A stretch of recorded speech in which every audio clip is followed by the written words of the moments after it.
Amen. So Matthew 5 verse 13, ako po ang magbabasa. Sundan po ninyo mga paningin. Ye are the salt of the earth, but if the salt have lost his savor, wherewith shall it be salted? It is therefore good for nothing, but to cast out, and to be trodden under foot of men. Lipat niyo po, Luke 14, verses 34 to 35. Salt is good, but if the salt have lost his savor, wherewith shall it be seasoned? It is neither fit for the land, nor yet for the dunghill. But men cast it out. He that hath ears to hear, let him hear. Purihin po ang Panginoon sa pagbasa ng kanyang salita. Mari na po kayo magsipo.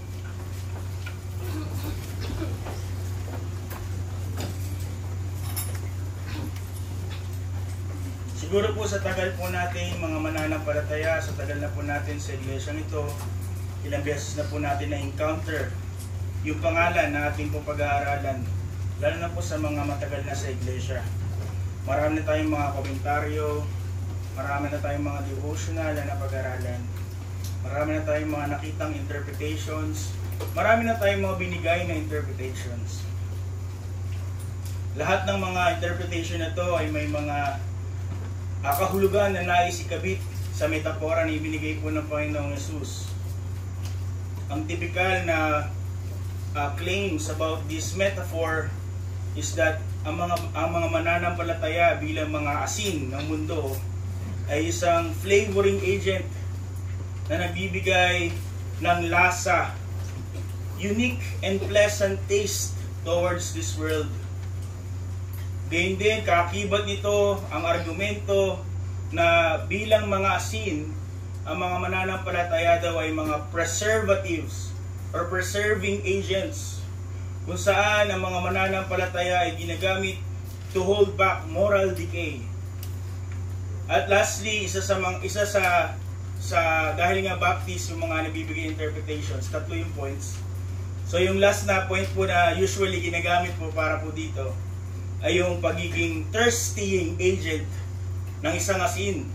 Hindi po ba't pagka kumakain tayo ng maalat, lalo tayo nauuhaw? At ang interpretation po ng mga mangangaral is that ang buhay dapat po ng mga Kristiyano ay nagbibigay ng uhaw sa mga nakatingin sa atin tungkol sa mga bagay tungkol sa Diyos.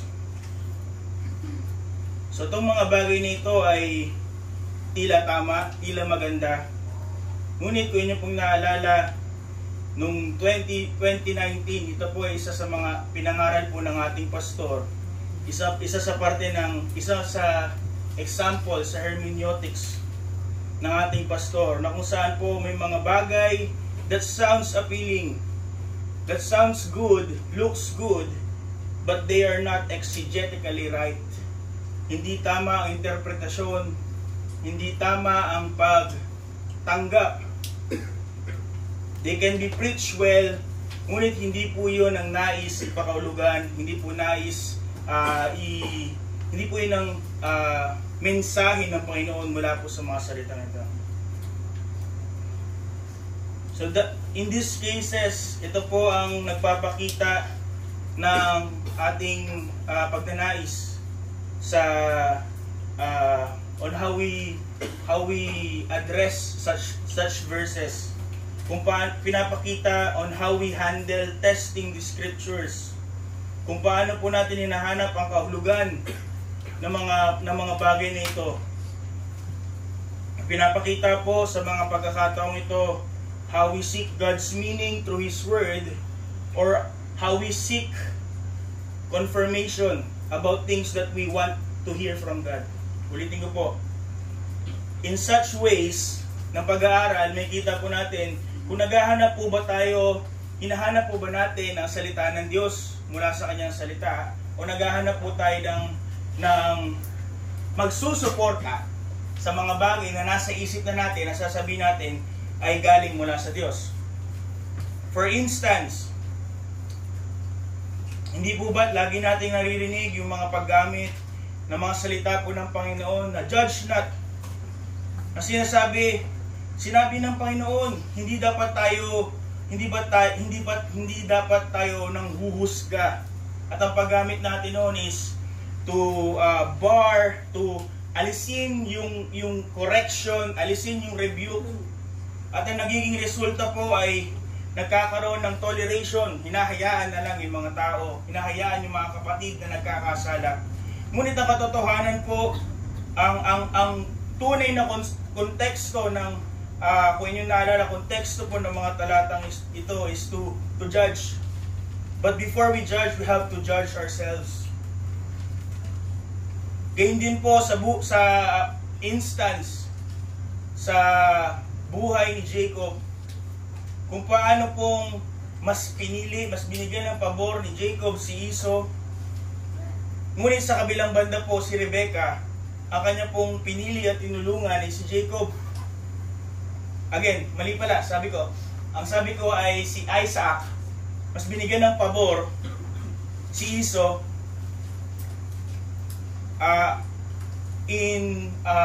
sa pagbibigay ng kanyang mana in favor.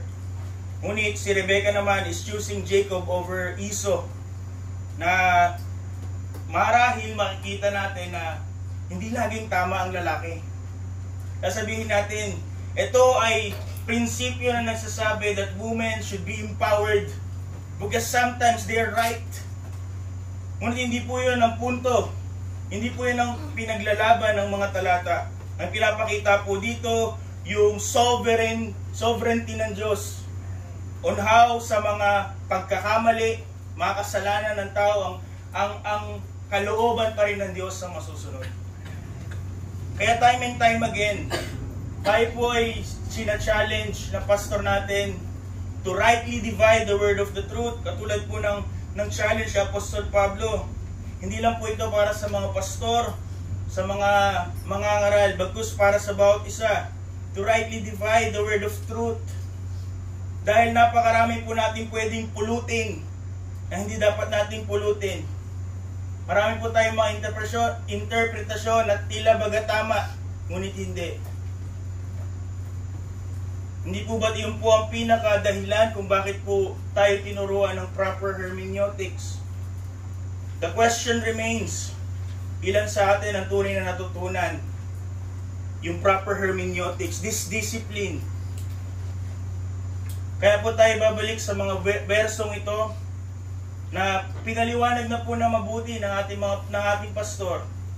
But again, we will return to these verses to see what Jesus truly meant when He called His disciples, at gayon din po tayo as salt of the earth. So yun po ang title natin sa gabing ito, Salt of the Earth.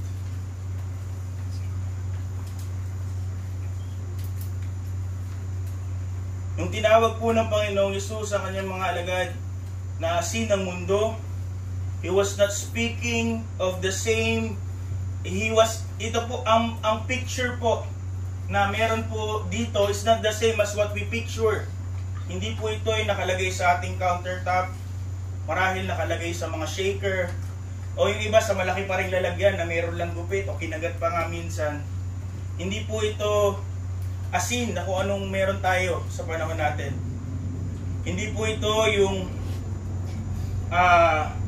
chemically known as sodium chloride or yung chemical code na NaCl.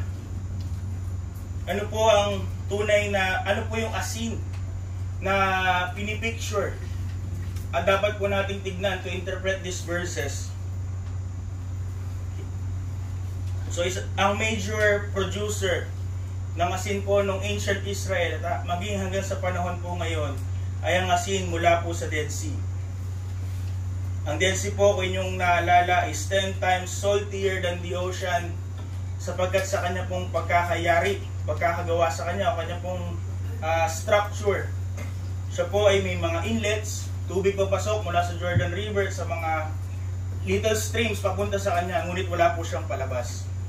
Kaya po yung kanyang isa pang unique about the Dead Sea is kung gaano kainit yung klima sa kanyang kinalalagyan. And almost always water evaporates quickly at naiiwan po concentrated salts. Hindi po ito salt na pwedeng kainin, hindi salt na pwedeng pangluto.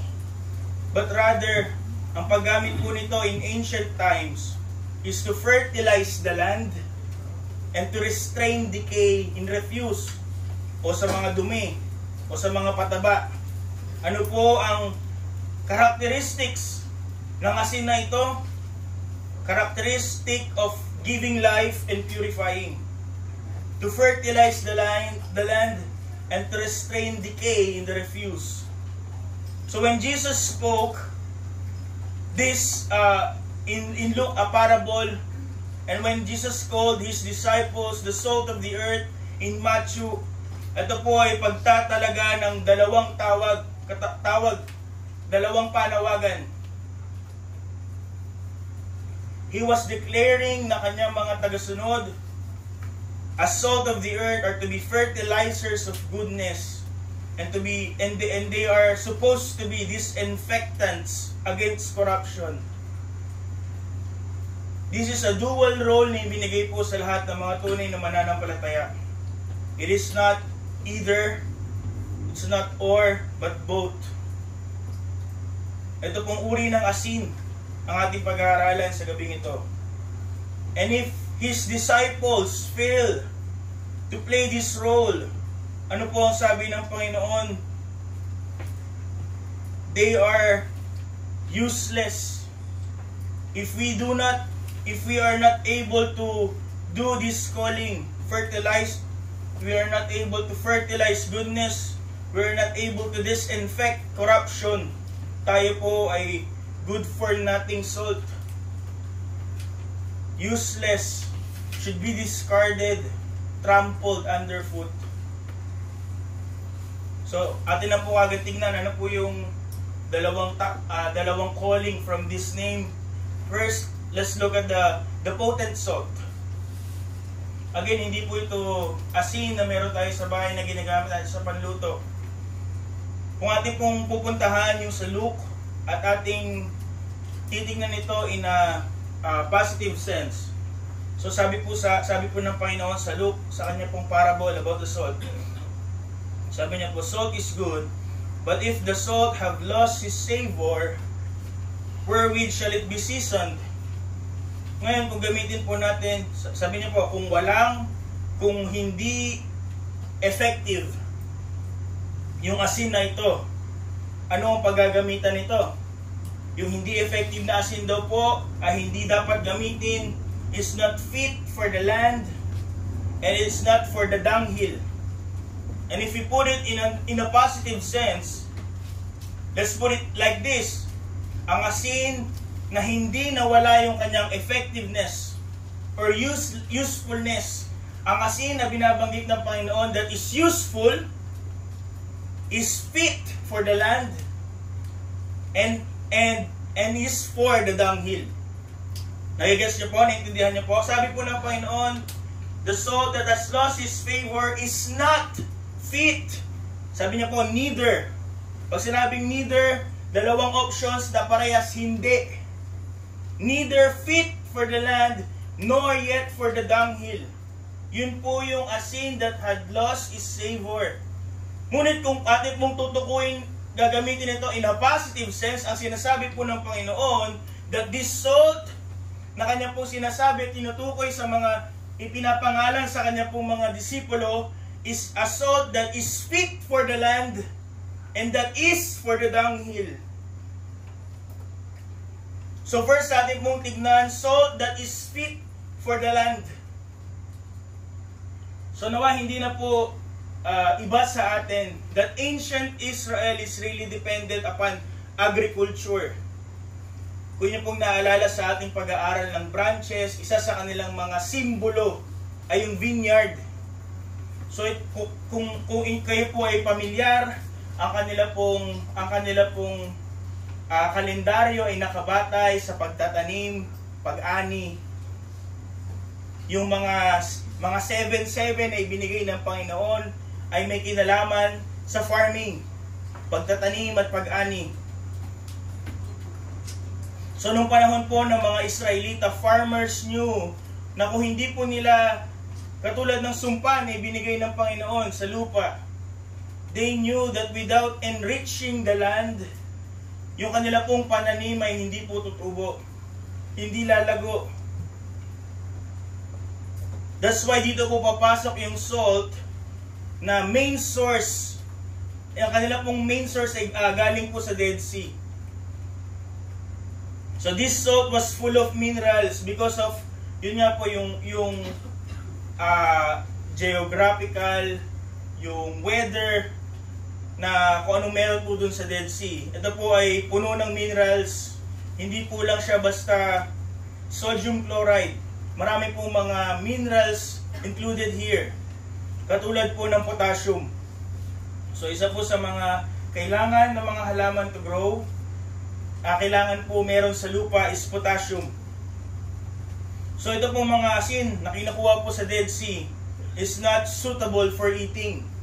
So hindi po, kaya masasabi po natin na hindi po panlasa ang sinasabi ng Panginoon, because the salt that is readily available for them is this kind of salt. Kaya po, kung ating pong maunawaan at titignan kung saan sila kumukuha ng asin, malalaman po natin yung pagiging, yung importansya ng mga sinabi po ng Panginoon sa Luke 14. So hindi lang po ito basta asin for flavor, but rather ito po ay asin na ginagamit nga po upang patabain ang lupa, upang tulungan ang mga magsasaka na ang kanilang mga pananim ay tumubo, yumabong, magkaroon ng mas mataas na tsansa na magkaroon ng mga magandang ani. So this salt wasn't just for flavor, it was essential for life to grow and survive. Ito pong klase ng asin ang sinasabi po dito. So tulad po ng aking sinabi, salt that is harvested from the Dead Sea contains potassium. Na kahit po sa modern farming, as a modern day, yung mga asin po na kinukuha mula sa Dead Sea are being used to make potash salt. Inyo po yung tignan, i-search. Totoo po yan. At yun po ay ginagamit sa farming. So merong mga argumento na hindi po yun ang ginagawa ng mga Israelita back then. But there is historical evidences that ancient Egyptians, sinasabi po, nabasa po ito sa isang NASA article, na yung ancient Egyptians po, they use yung salt mula sa Dead Sea to use as fertilizers and to use as potash. So it is not far-fetched to say na ito po yung same applications na maaaring ginagamit po ng mga Israelita.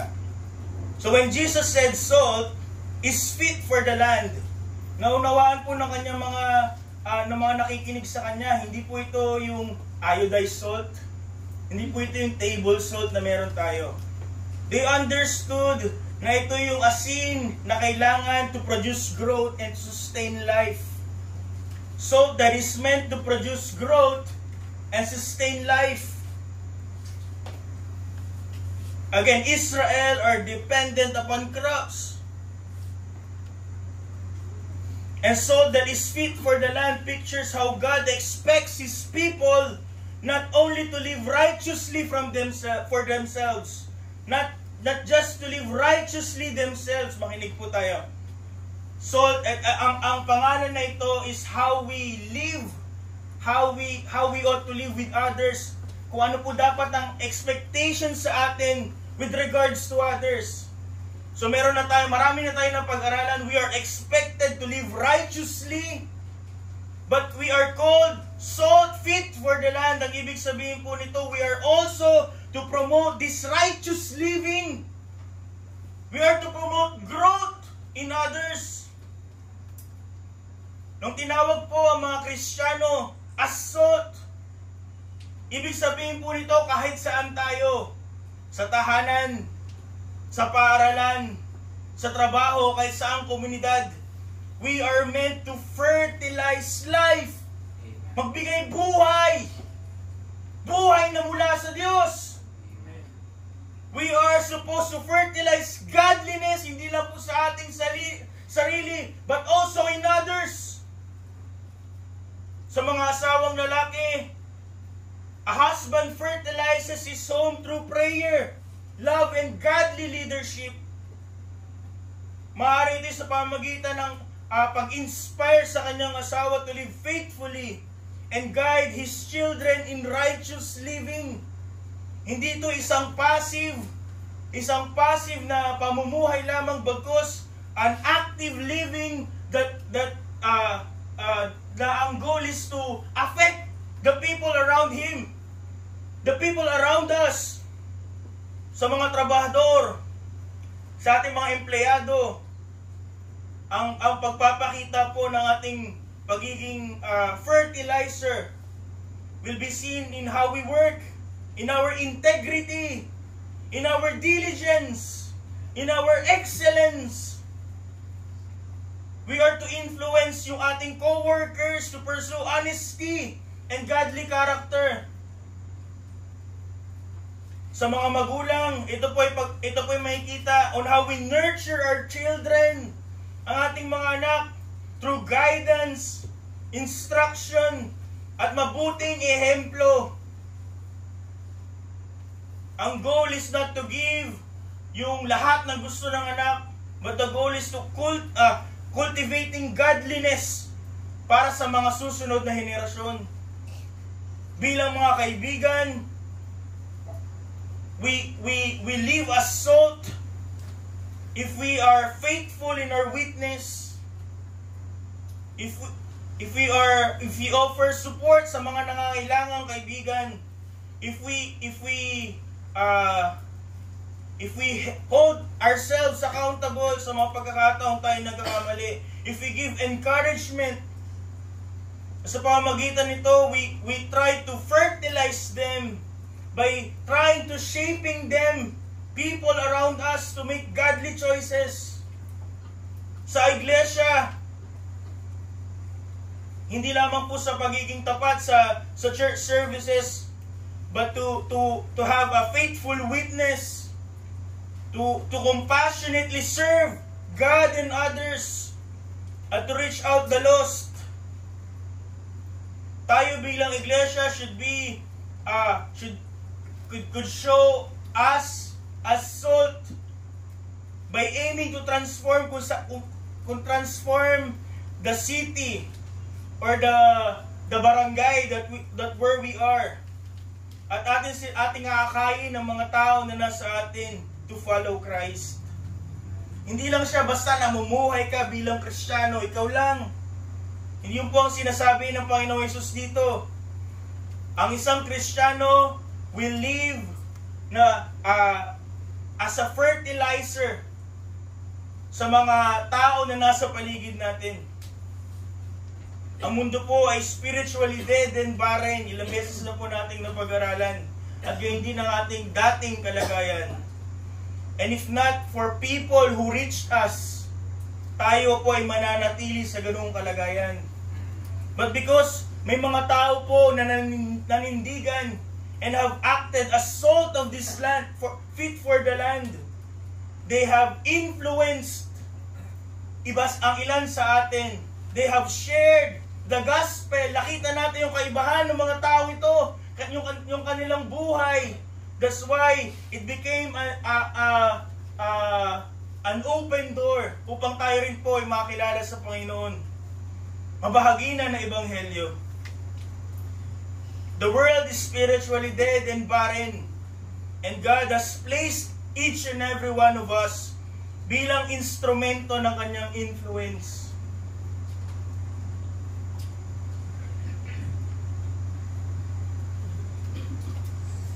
Balikan na lang po natin ang early church. Sila po ay onte. They are despised. They are even hated. Ngunit kung saan man po sila pumunta, people are getting saved. Churches are being planted. Families are being restored. At yun po yung kapangyarihan ng asin in action. Not merely meron silang personal godliness, but godliness that spreads and multiplies. Contagious godliness. So mga kapatid, let us ask ourselves, Are we making a difference? Ang mga salita ba natin, aksyon, ang ating presensya, does it draw people closer to God? Does it cultivate godliness? Ito po ba'y nagtatanim na maliit na binhi ng pananampalataya pag nakita nila yung pagbabago o kaibahan sa ating buhay? Or our lives are just bland? Walang gamit, walang kwenta, ineffective. At lahat ng ating mga nakasalamuha ay they were not affected by our lives. Lahat ng ating nakasalamuha remained spiritually barren. Second, so first we saw salt that is fit for the land. Next, notice with me, salt, sabi po ng Panginoon, fit for the dunghill. So it is a purifying salt.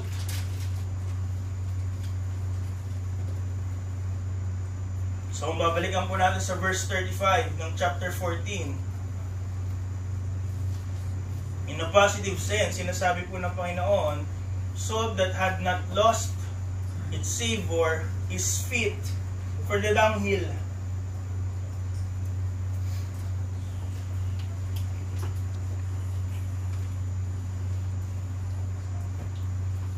So his hearers immediately understood ano pong ibig sabihin ng Panginoon. With this image, lalo na po tayong nalalayo sa salt na alam po natin. Around the Dead Sea, yung asin na po yun ay ginagamit, can be used and applied to refuse or waste, sa mga dumi ng hayop, sa mga basura. At ang magiging effect po nito is that it slows decay. Hindi po siya preserving, but rather somehow sanitizing, antiseptic, parang alcohol. It slowed decay, it curbed infection, and it restrained foul odors. Sa pamamagitan po ng asin na ito, corruption was manageable. But without it, rot spread unchecked, threatening lives and health. At ito po ang larawan na ipinapakita ng Panginoon. Hindi lamang po mga mananampalataya that are called to live godly lives and to affect others to live godly lives as well.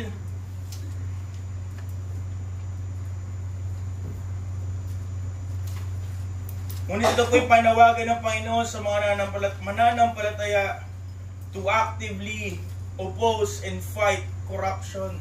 Hindi po sa gobyerno, ha? Baka naman pumunta na kayo sa EDSA. Ngunit hindi lang tayo magkikibit-balikat pag ang pamilya o katrabaho ay may ginagawang masama. Hindi lang tayo hindi sasama, but we will speak against it. We will fight yung sin that is sin that is spreading like wildfire in our community. Hindi lang tayo magiging tahimik, not involving on it, but we are to be salt fit for the dunghill. We ought to be a purifying salt. Hindi mo iisipin, baka hindi niya nakakausapin. Hindi mo iisipin, baka pagkaisa nila ako, magalit sila. But Christ expects the believers, His disciples, to actively fight corruption and to influence others against it. Hindi ka pwedeng sumama sa iba and they are living a life that is against God and you will do nothing about it. Bakit mo kaibigan yung manginginom na yan? Exactly for this moment. For this purpose. Ikaw ay asin. Asin na sinasabi ng Panginoon. Asin to purify them. Bakit nandun ka sa isang kalagayan na yon, posisyon na yon? Hindi ka magiging passive salt for them. But you ought to be a purifying salt for the dunghill. Sila yung dung. Because they are living in sin. Hindi ka magkikibit balikat. And you will do all that you can to influence them against it.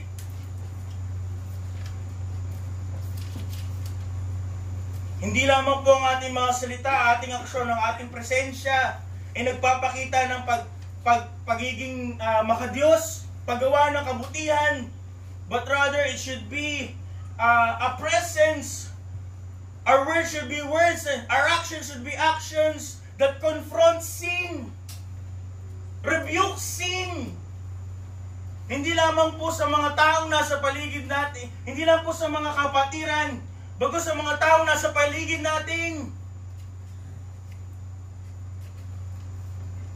We should confront sin, expose falsehood. Pagka mayroong mga takipan, hindi ka sasali doon. Pag may mga pagsisinungalingan, hindi ka kasali doon. And you have to expose it. You have to do what's right. You have to promote godliness against it. Ano po tayo bilang mga asin na sinasabi ng Panginoon? Tayo po yung mga antiseptic. Tayo po yung parang mga alcohol. Sa mundo na puno ng mga dumi, germs. We are God's antiseptic in a world spreading moral decay.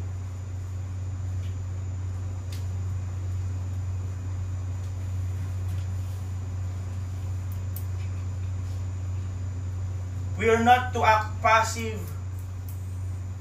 Bilang mga asin ng mundong ito, we have an active role to play. Ang mga asawang lalaki should strengthen their homes. They should confront anuman yung mga pagkakawatak-watak sa tahanan. They should establish their authority.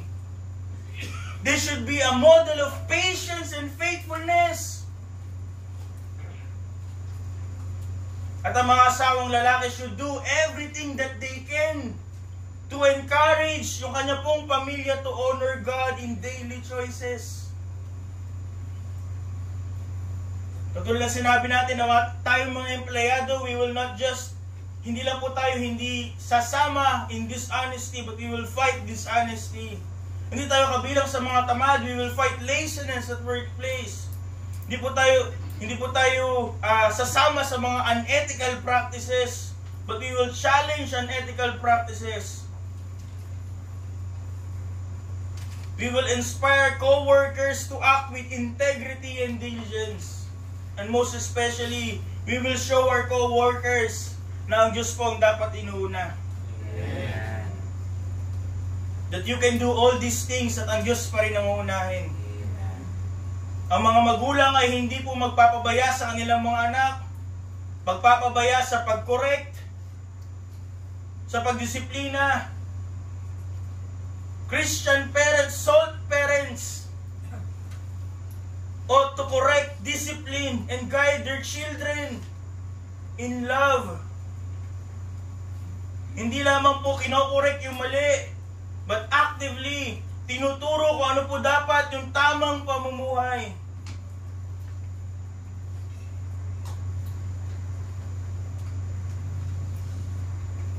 Walang pagtatakipan kahit magulang. Walang pagtotolerate. And that's our responsibility sa salt. Kung ikaw'y tunay na kaibigan at ang mga kaibigan mo have destructive choices, you should warn them against it. You should hold your peers accountable.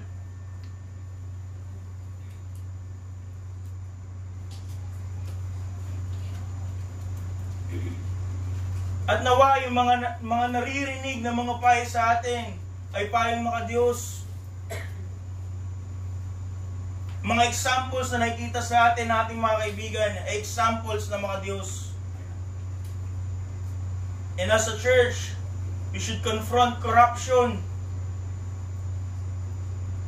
We should care for the needy. And most especially, we should proclaim the gospel faithfully.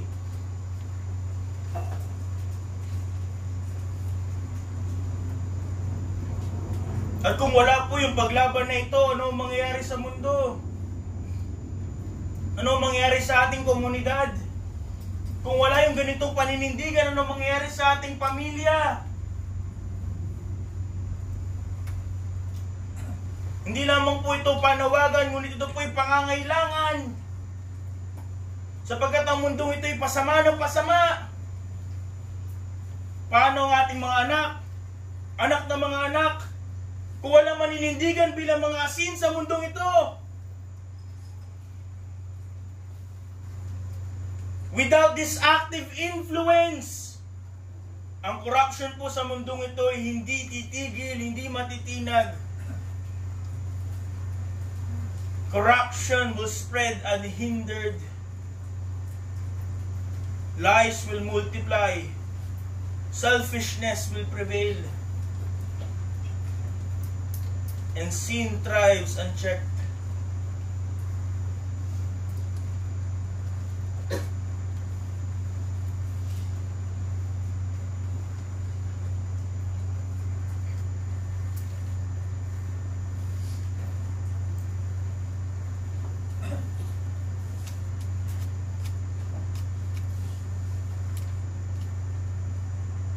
At sa pamamagitan po ng mga asin ng Diyos sa mundo, kaya po nagkakaroon ng restraint ng kasamaan, ang kasalanan, ang pita, ang pride in this world.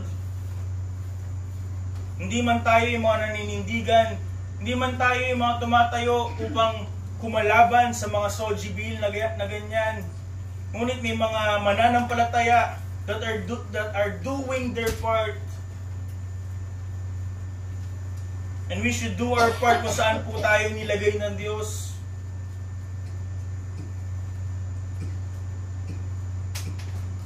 To resist evil and use everything in our authority upang yung mga tao nasa paligid natin,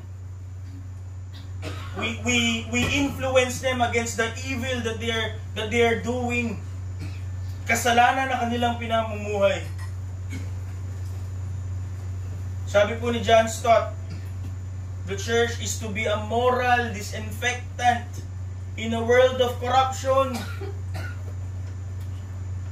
If Christians are indistinguishable from non-Christians, they are useless. Kung hindi nila nakikita ang kaibahan sa atin, ano po ang sabi ni John Stott? We are useless. Parehas lang yung ating pamumuhay ng mga hindi Kristiyano, tayo po'y walang kwenta. Hindi po tayo naninindigan sa tama. Parehas lang tayo ng mga tao na sasabihin natin na iintindihan naman ni Lord pagka inunan natin ibang bagay. Ano pong sabi? Wala tayong kwenta. Nauunahin natin, kahit pa pamilya nyo yan, pamilya pa natin yan, kaysa sa Panginoon, ano po tayo? Wala tayong kwenta.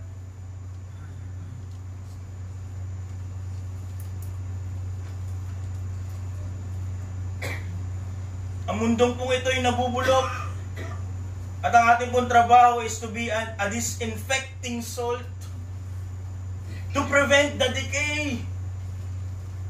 Ngunit kung tayo po ay agents of decay, ano ka? Kristiyano ka ba talaga?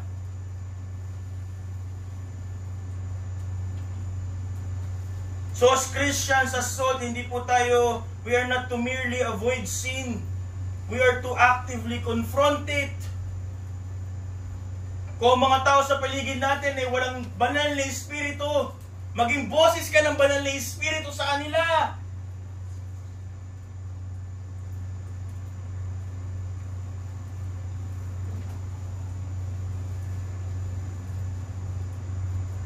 Are our words and actions shaping our environment towards holiness?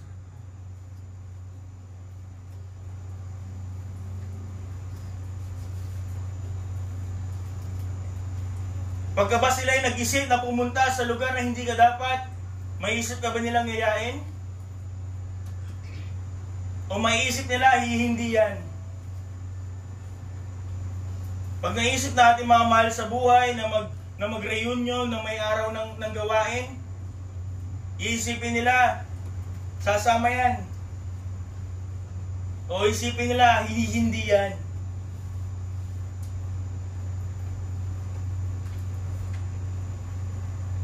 Are we shaping our environment toward holiness? O tayo po ay well blended, katulad ng mga nasa paligid natin, bulok, namumuhay din sa kasalanan. So that's why we come to the solemn warning of the Lord Jesus Christ.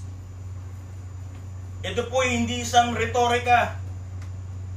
It is not a theoretical statement. It is a warning. If the salt have lost his savor, wherewith shall it be salted? Kung asin po ay nawala yung kanyang effectivity, yung kanyang lasa, yung kanyang pong potency, yung kanyang pagiging epektibo, saan na siya gagamitin? Now this question, mga kapatid, supports na hindi po ito yung typical na asin na meron tayo. Because sodium chloride is the most pinaka-strong na compound na meron po known to man. Pag ang asin po ay nilagay sa tubig, kahit pa madaming tubig, at inyong pinakuluan, ano mangyari? Wala yung tubig pero andun pa rin yung asin. Walang any mechanical. Hindi ko alam sa chemical. Pero walang mga mechanical means, physical means upang alisin yung pagiging maalat ng asin na yun. That's why yung asin na sinasabi po ng Panginoon for us to live as kung paano ba dapat mamuhay is not the same as the salt that we have in our shakers, in our kitchens. Sapagkat yung asin po from Dead Sea, they contain minerals, and there's a tendency na yung ulan o yung araw will wash it away. Marahil may kita ng mga tao mukhang asin. Hinawakan ng mga tao, magaspang parang asin. Ngunit pag nila pong ginamit to fertilize or to cleanse the waste, walang kwenta. It was nothing but dust. Mukhang asin, feels like salt, pretends like salt, ngunit alabok, hindi magagamit, cannot be used for its purpose. Kaya pumaliwanag yung warning ng Panginoong Hesus mismo. Yung asin that does not fertilize. Again, fertilize yung kanyang pamumuhay ay nagiging parang force for people around us towards Christ, upang makilala kay Kristo. If the soul does not purify, o tayo sa ating we do not address the sin and evil around us, anong klaseng asin daw po yun? Salt that is useless, walang kwenta, walang paggagamitan. Asin lang siya sa tawag, asin lang siya sa itsura, ngunit hindi po niya ginagawa yung kailangan niyang gawin bilang asin. It restains no decay, it gives no life, it achieves nothing. Ganun din po yung mga Kristiyano who fails to influence people, who fails to to stand out, who fails to share the gospel, who fails to correct the wrong, who fails to speak out against sin. Ano po tayo? Walang kwenta.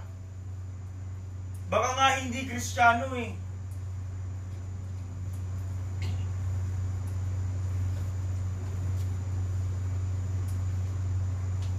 So again, ang tawag po na ito is not just in our personal godliness, but this is a name that affects people around us, the soil around us. Our lives, yung buhay po ba natin ay nagtutulak sa mga tao upang makita si Kristo, nagtutulak sa tao na gawin yung tama, talikuran yung mali.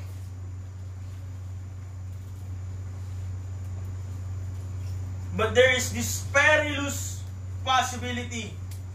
Hindi pa na lumabas. The perilous salt. Salt that loses its savor. There is this perilous possibility na tayo mga Kristiyano sa bibig, sa church, sa OOTD lang. We attend church, kahit sabihin pa natin faithfully. We speak spiritual words, ngunit ito po ay lahat fasad. Balat kayo. Ngunit ang katotohanan sa loob ay puno ng kompromiso, katamaran sa mga bagay na tungkol sa Diyos, at punong-puno ng kamunduhan.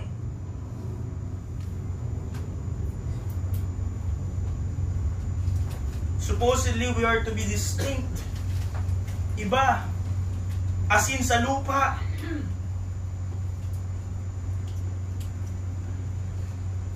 Ngunit yung mga bagay na ito po'y nakaka-apekto in our distinctiveness. We are no longer making life grow around us. Hindi na nakikita yung tunay na buhay mula sa atin. You are no longer restraining corruption. Ano na ang nakikita sa atin? Pagpapabaya, toleration. Wala nang impact yung ating presensya sa iba. And such Christians are useless, sabi ng Panginoon. And this is such a tragedy. Mga nagpapakilalang mananampalataya, mga iglesyang tahimik,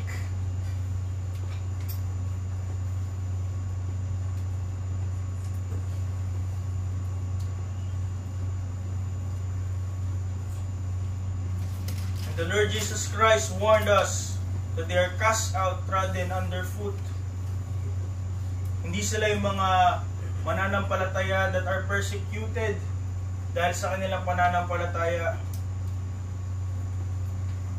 Ngunit sila po yung kasama rin ng mga hindi mananampalataya. They are not Christians who are opposed because of their convictions. Ngunit sila po yung parehas lang din ng iba. Kung ano yung conviction ng mundo, yun din ang conviction niya. At kung ganun po ang buhay natin, ano lang kaibahan natin sa ibang tao, napunta lang tayo ng church pag linggo. Yung problema po, our holiness has dulled.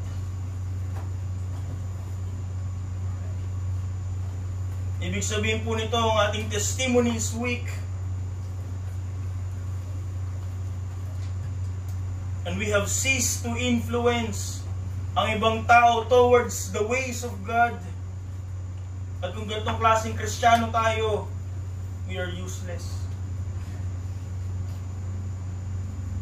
Salt that is good for nothing.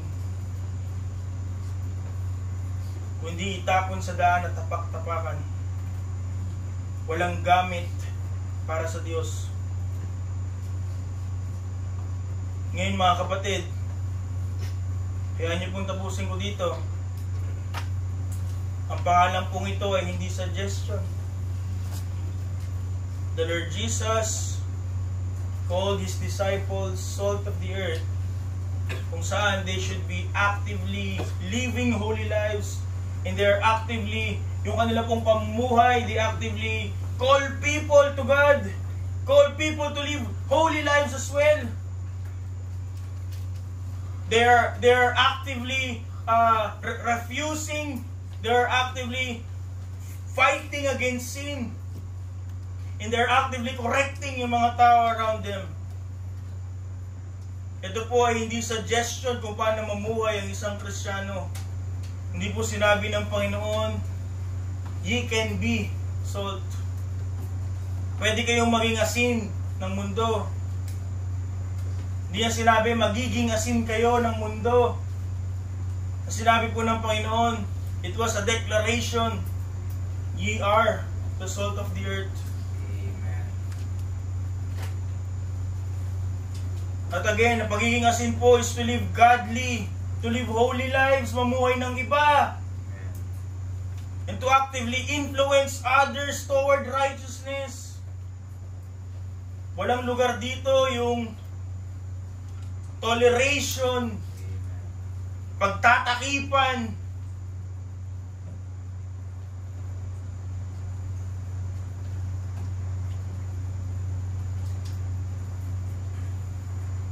we are to fertilize life sa pamamagitan natin, sa pamamagitan ng pagbabago ng buhay na dinulot ng Panginoon, ay may impluwensyahan yung ibang tao, may kita si Kristo sa ating buhay.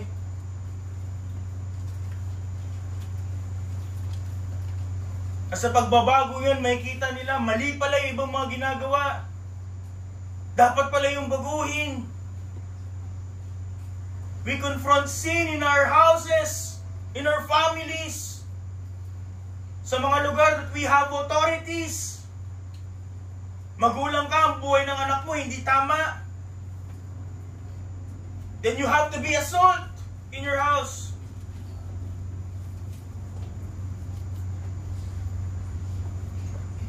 Leader ka pero yung mga pinamumunuan mo hindi gumagawa ng tama. You have to be a salt in your group. Kuya ka, ate ka, tita ka, tito ka. Hindi mo ginagawa yung tama. Hinahaya mong gawin ng mga bata sa'yo yung mali. Then you have to be salt in your group, in your family. Hindi lamang po sa iglesia. Wherever you are, wherever we are, tayo po ay dapat asin. Asin that fertilize life. A sin that purifies the evil in our home, in our work, sa ating pakikipagkaibigan, in our community, in our church. At ang mga Kristiyano who fails to do this calling, yung mga Kristiyano na parehas pa rin ng iba, who stays out passive, who ignores evil, is like the salt that lost its savor. Walang gamit. At baka hindi talaga ligtas. Hindi talaga asin ng mundo. Our presence will either multiply godliness and disallow decay, or will disallow godliness and multiply decay.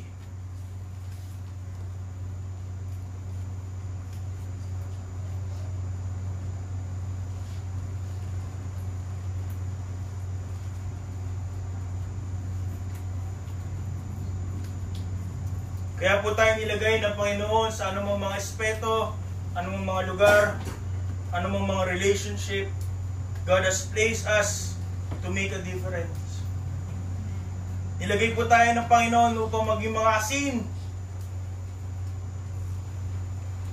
Kaya po panawagan sa gabing ito, be salt, o maging alabok sa lupa. We are to live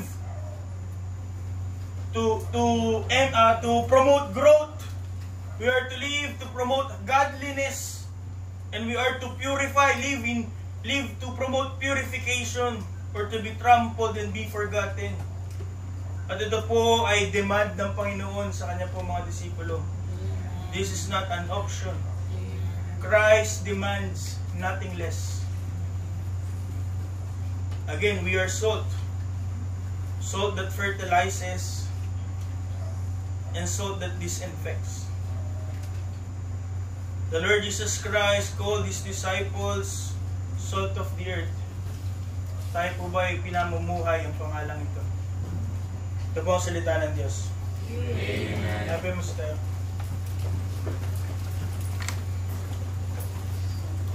Tayo po ay manalangin.